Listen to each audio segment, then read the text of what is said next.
Al-Fatihah hadratin Nabi Mustafa Muhammadin sallallahu alaihi wasallam. Jami' ikhwani min anbiya' muslimin al-awliya wa syuhada wa jami' ashabi wa tabi'in wa jami' masakhina putusan Abu Yasid Muhammad bin Ali al-Muklasani Abu Yasid Ahmad bin Said Muhammad bin Ali al-Muklasani wa isan ila Sayyidina Imam al-Bukhari amaddanallahu bimadadi mafadalina min barakati wa anwari maulumihim fid dini wa dunya wal akhirati bisirril Fatihah.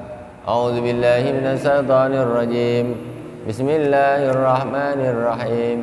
Alhamdulillahi rabbil alamin. Arrahmanir rahim. Maliki yaumiddin. Iyyaka na'budu wa iyyaka nasta'in. Ihdinas siratal mustaqim.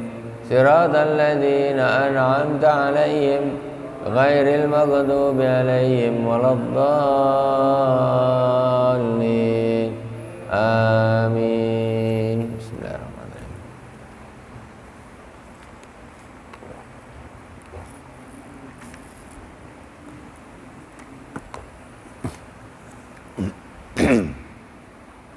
Bismillahirrahmanirrahim. Bisanadil muttasil ilal Imam Al-Bukhari rahimahullah ta'ala wa nafa'ana Allahu bi ulumi fid darain.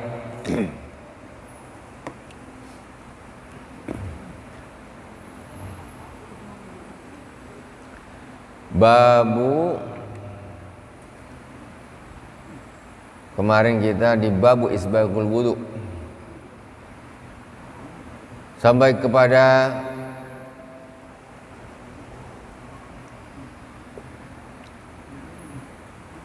wabi ilaikul waqala Ibnu Umar isbagul wudu al-inqa wabi ilaikul hadatsana Abdullah bin Maslamah an Malikin an Musa bin Uqbah an Quraib bin Maula bin Abbasin an Usama bin Zaidin annahu sami'a Rasulullah sallallahu alaihi wasallam yaqulu dafa'a Rasulullah sallallahu alaihi wasallam min Arafah hatta iza kana bi sya'bi nazala fa bala summa tawadda'a wa lam yusbighul wudu fa qultu as-shalah ya Rasulullah. Jadi Rasulullah sallallahu alaihi wasallam ini kisah ketika haji dari Arafah. Setelah wukuf di Arafah, masuk waktu maghrib, bergeraklah para jamaah haji itu dari Arafah ke Muzdalifah menuju Mina. Ini hadis tentang wukuf, mabit di Muzdalifah dan di Mina. Hadisnya ini dasarnya. Jadi Rasulullah Shallallahu Alaihi Wasallam waktu itu bergerak dari Arafah menuju Muzdalifah. Jadi bergeraknya biasanya masuk waktu maghrib baru bergerak. Hatta idza kana bi sya'bi nazala fabala summa tawadda. Kemudian sampailah di satu lembah lereng, di satu lereng. Rasulullah SAW kemudian turun di situ. Kemudian Rasulullah buang air kecil. Kemudian summa tawaddo'a wa lam yusbighil wudu. Rasul kemudian berwudu tetapi tidak istilahnya sampai tiga kali full pokoknya. Jadi pokoknya wudu sah gitu aja, tidak sampai sunnah-sunnahnya semuanya dilakukan, maksudnya semacam membasuh 3 kali. Faqultu as-shalah ya Rasulullah. Kemudian Sayyidina Usama an Sayyidina Usama sambil yaqul dafa'a Rasulullah sallallahu alaihi wasallam. Kemudian sahabat tanya kepada Rasulullah, "Apa mau sholat sekarang ya Rasulullah?" Karena dari Arafah ke Muzdalifah itu begitu maghrib berjalan. Kemudian di tengah jalan Rasulullah buang air kecil, kemudian berwudu. Sahabat tanyalah, "Rasul, kita mau sholat maghrib nih." Maksudnya begitu. Mau sholat maghrib kita nih ya Rasulullah di sini. Faqala as-salatu amamak. Kata Rasulullah, sholat nanti di depanmu sana. Maksudnya di Muzdalifah, enggak di sini sholatnya. Nah, Rasulullah cuma buang aja terus wudu. Kata Rasul, sholatnya nanti amamak, di depan sholatnya di Muzdalifah, enggak di sini, enggak di Arafah. Faraqiba falamma ja'al Muzdalifah. Kemudian Rasulullah menaiki tunggangannya berjalan menuju ke Muzdalifah. Sampai di Muzdalifah, nazala fatawadda'a fasbaghal wudu. Kemudian Rasulullah turun, kemudian wudu dengan wudu yang sempurna. Setelah wudu yang sempurna sampai di Muzdalifah, summa uqimatis shalah fasal maghriba summa ana faqula insanin ba'irahu fi manzili summa uqimatul isya fa shalla wa lam yusalli bainahuma. Ini ada yang dah umrah haji tok. Tahun berapa haji tok? Udah haji belum? Belum. Itu ini perjalanan hajinya begitu. Kalau umrah tak ada, umrah tidak ada Arafah, tidak ada Muzdalifah, tidak ada Mina, yang ada sekedar putar-putar aja jalan-jalan nengok kondisi. Ini dalilnya kenapa kalau orang wukuf di Arafah sholat maghribnya tuh di Muzdalifah tidak di Arafah. Padahal udah masuk maghrib tuh, tapi Rasulullah tidak. Rasulullah jalan, kita jalan.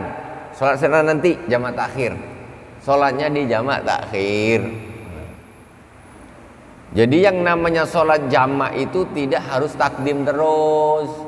Kadang takhir juga boleh, sama aja. Di Arafah Rasulullah justru waktu haji melakukan jamak takhir. Padahal maghrib udah masuk tuh di Arafah tuh. Tapi Rasulullah jalan Rasulullah. Sampai Rasulullah buang air kecil, wudu, sahabat mungkin sholat gitu Rasulullah sini. Tak, sholat di depan nanti di Muzdalifah. Jauh, lumayan jauh di Muzdalifah.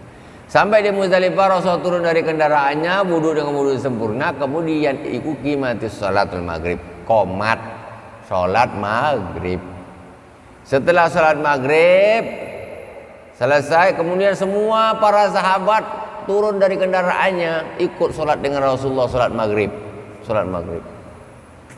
Karena tadi di Arafah belum sholat maghrib. Sekarang sampai di Muzdalifah itu udah masuk waktu isya. Jadinya jamak takhir. Nah itu. Setelah sholat maghrib, fasalat maghrib summa ana fa kullu insanin ba'irahu fi manzilihi summa uqimati sholatil isya.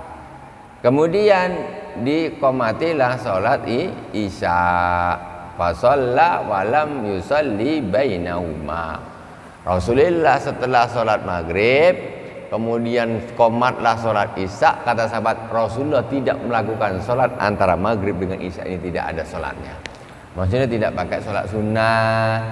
Kalau kita mana jamak zuhur sama asar, jamak takdim umpamanya. Habis sholat zuhur, mestinya kalau sholat biasa kan ada ba'diyah zuhur, ini tak ada. Sholat zuhur, assalamualaikum warahmatullahi. Assalamualaikum warahmatullahi wabarakatuh. Selesai, langsung qomat sholat asar. Rasulullah pun ketika menjamak sholat tidak ada Rasulullah sholat sunnah antara sholat yang satu dengan sholat yang kedua.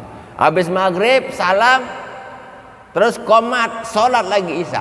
Nggak ada ba'diyah maghrib ketika sholat itu dijamak.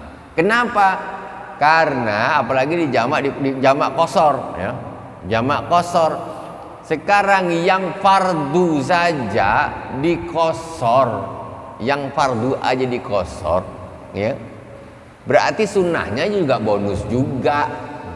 Yang rokaatnya 4 dikosor suruh jadi 2. Berarti yang sholat sunnahnya juga kemurahan juga dari Allah Subhanahu Wa Taala. Lah kalau memang sholat sunnah, sholat fardu aja 4 rakaat, kenapa?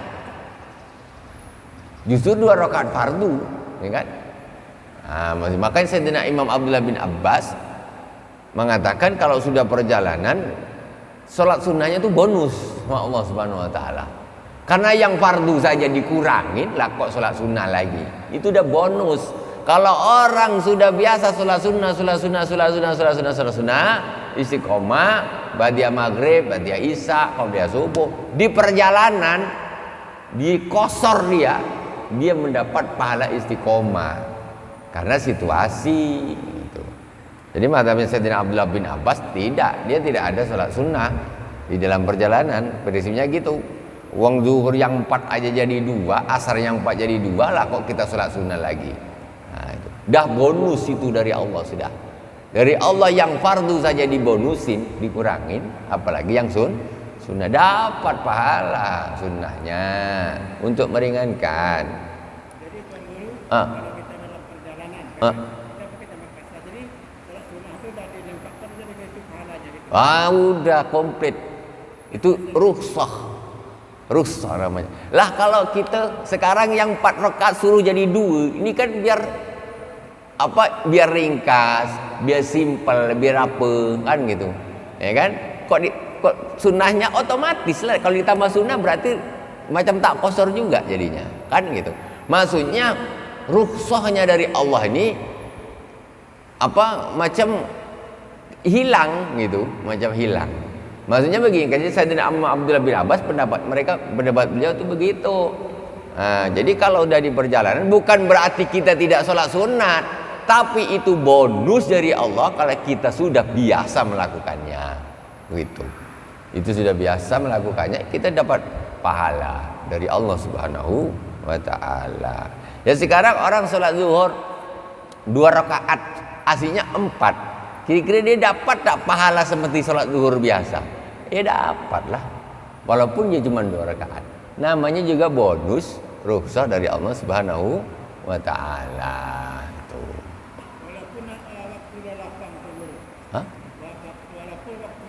Walaupun waktu lapang qasar tetap dilakukan lebih utama. Jamak lakukan itu lebih utama. Bonus. Namanya bonus, kasih hadiah. Hadiah diterima boleh, tak terima boleh. Lah kita nak terima apa tidak hadiah dari Allah itu aja. Kita tak nak lah Allah, aku nak 4 aja lah. Zuhur aku salat zuhur aja 4, asar aku asar aja 4. Aku tak nak lah. Umpamanya gitu. Orang kasih hadiah kau tak mau, kalau aku ambil. Apa pula. Jadi orang dah salat zuhur kita ambil. Zuhur asar jamaah takdim. Habis itu azan asar aku dah solat. Dah hadiah dari Allah tadi dah. Itu. Gitu, bukan urusan jamak qasar, itu lapang tak lapang, hadiah. Gitu, bukan masalah. Allah ingin meringankan orang yang bepergian. Karena di dalam sebuah riwayat as-safaru qit'atun minal azab. Safar itu ada bagian daripada azab.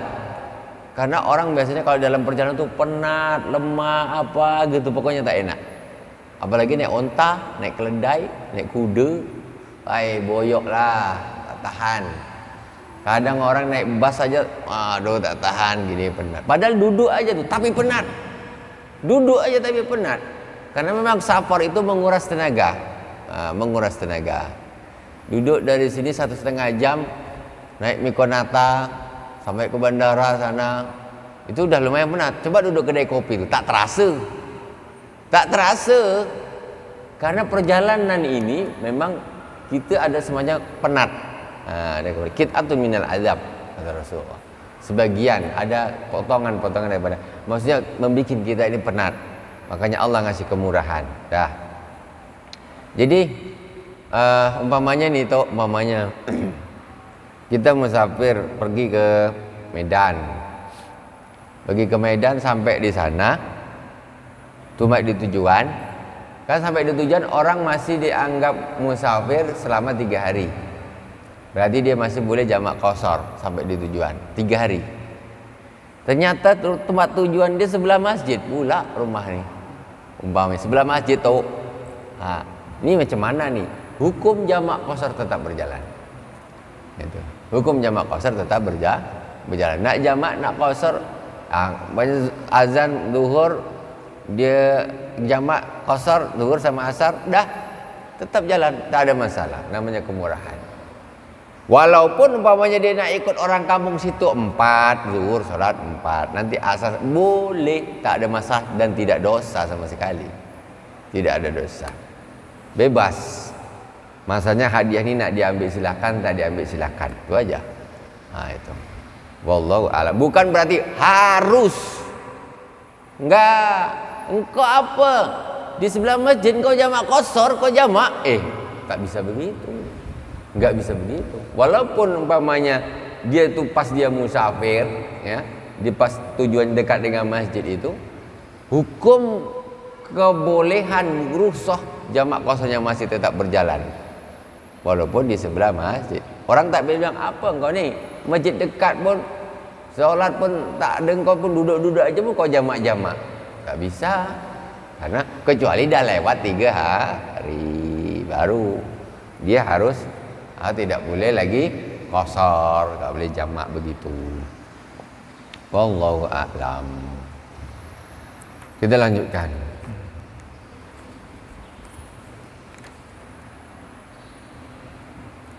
Bismillahirrahmanirrahim. Babu ghaslil wajhi bil yadaini min gharfatin wahidah. Isa masuk. Bab menerangkan tentang membasuh wajah dengan dua tangan menggunakan satu kali satu kali basuhan. Wa bi ilai qala hadatsana Muhammad bin Abdul Rahim qala akhbarana Abu Salamah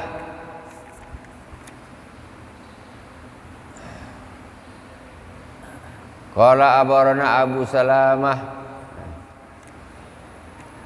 Al-Khuzai Mansur bin Salamah qala akhbarana Ibnu Bilal yani Sulaiman an Zaid bin Aslam an Atha ibn Yasar an Ibn Abbas annahu tawadda fa ghasala wajhahu akhadha gharfatan min ma'in famadmada biha wastanshaqa summa akhadha gharfatan min ma'in fajala biha kada adafaha ila yadi al-ukhra fa ghasala bihima wajhahu summa akhadha gharfatan min ma'in fa ghasala biha yadahu al-yumna summa aghadha gharfatan min ma'in fa ghasala biha yadahu al-yusra summa masa bi ra'sihi summa aghadha gharfatan min ma'in fa rasha ala rijlihi al-yumna hatta ghasalaha summa aghadha gharfatan ukhra fa ghasala biha rijlahu al-yumna rijlahu yakni al-yusra summa qala hakadha ra'aitu Rasulullah sallallahu alaihi wa alihi wasallam yatawadda. Sayyidina Abdullah bin Abbas. Jadi qala akhbarana Abu Salamah Al-Ghuzai an Ibni Abbasin annahu tawadda fa ghasala wajahu. Sayyidina Abdullah bin Abbas pada suatu hari dia wudu. Sayyidina Abdullah bin Abbas wudu. Kemudian dia membasuh wajahu akhadha gharfatan min ma'in. Fa ghasala wajahu akhadha gharfatan min ma'in faman madha biha wastanshaqa. Sayyidina Abdul Abbas pada waktu itu dia membasuh mukanya sekali. Kemudian dia berkumur-kumur, kemudian dia mengisap air ke hidung. Summa akhadha gharfatan min ma'in fa jalal hakadha ala dafa ila yadil yusra fa ghasala bihima wajhahu. Kemudian dia ngambil air satu kurva gini pakai tangan. Ngambilnya itu pakai tangan tak pakai gayung gini. Kemudian digabungkan di tangan yang keduanya, kemudian dibasuhkan ke muka. Betul. Makanya kemarin pernah ada viral orang wudhu jadi tangannya dimasukkan ke gayung ini, jadi perdebatan. Itu macam mana itu ribut. Ribut. Itu tidak apa-apa. Karena tangan ini digunakan untuk gayung, tidak menjadi mustakmal. Kalau tangan itu diniatkan dicuci di dalam itu baru mustakmal. Rasulullah SAW para sahabat wudunya gitu, ini air tangannya ini dimasukkan untuk gayung, bukan tangannya dicuci di dalam gini, tidak. Makanya ketika mencuci tangannya dulu ini dicuci dulu di luar, setelah bersih baru digunakan untuk gayung. Nggak apa-apa tangan ini masuk ke ember gini, nggak apa-apa untuk gayung. Niatnya untuk gayung. Nanti time cuci tangan pun tak boleh cuci di dalam. Diambil ini untuk gayung, dicuci di luar. Diambil dia untuk gayung kan, dicuci gini. Boleh. Yang bikin mustakmal itu kalau niatnya di situ dicuci muka dimasukkan ke ember. Ya mustakmal lah jadi dia.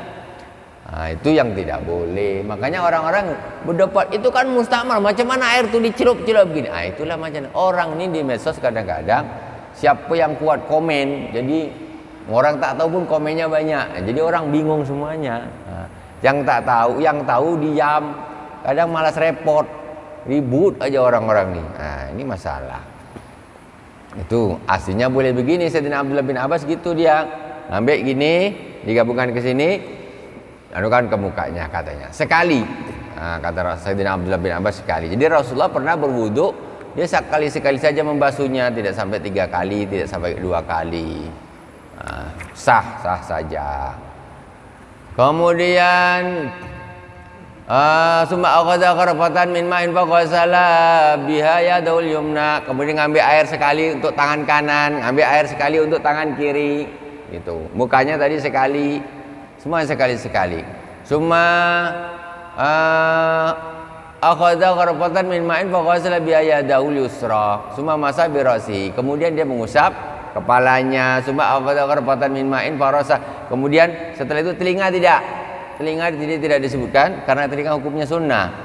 Setelah itu dia ngambil air lagi, dibasuhkan ke kakinya, pakai tangan kakinya, kaki kanan dan kaki kiri. Tsumma qala hakadha ra'aitu Rasulullah sallallahu alaihi wasallam yatawadda. Kata Sayyidina Abdullah bin Abbas, begitulah aku melihat baginda Rasulullah sallallahu alaihi wasallam berwudu. Wallahu subhanahu wa ta'ala a'lam. Subhanakallahumma bihamdik asyhadu an la ilaha illa anta astaghfiruka wa atubu ilaik. Wassallallahu ala sayyidina Muhammadin wa ala alihi washabihi wa baraka wasallam. Alhamdulillahirabbil alamin. Wassalamualaikum warahmatullahi wabarakatuh.